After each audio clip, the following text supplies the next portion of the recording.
बौखलाहट है उधर।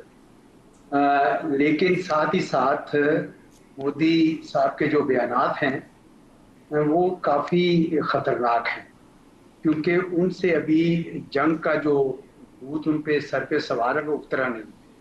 अब उनको ये भी खतरा महसूस हो रहा है कि कहीं मेरी मकबूलियत ख़त्म ना हो जाए, और जिस तरह आपने सिन्हा साहब का भी बयान सुनाया, और भी बहुत सारे लोगों का ये ख्याल था कि ये पाकिस्तान दुश्मनी जो है उसकी एक बड़ा फ़ायदा जो उठाया जाता है वो इंतखाबात में और चुनाव में उठाया जाता है।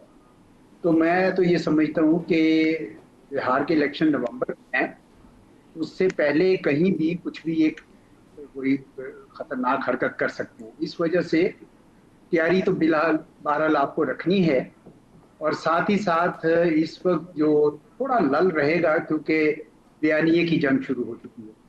उनके भी वफूद गए हैं, हमारे अभी गए तो नहीं है लेकिन जाएंगे। तो मैं समझता हूँ कि कुछ अरसा तो इसी तरीके से बयानबाजी जो है वो करते रहेंगे। लेकिन इसी में कहीं कोई बड़ा गलत फैसला अगर वो कर लें, तो वो उसको दो चीज़ें रोक सकती हैं। एक चीज़ तो ये रोक सकती है कि उनका मकबूलियत का ग्राफ इतना तेज़ी से गिरता चला जाए और अपोजिशन के लोग उनसे पूछने लग जाएं कि जनाब आप जवाब पहले दीजिए, आपको तो बंदे मिले ही नहीं हैं और आपने इतना बड़ा कदम कर दिया।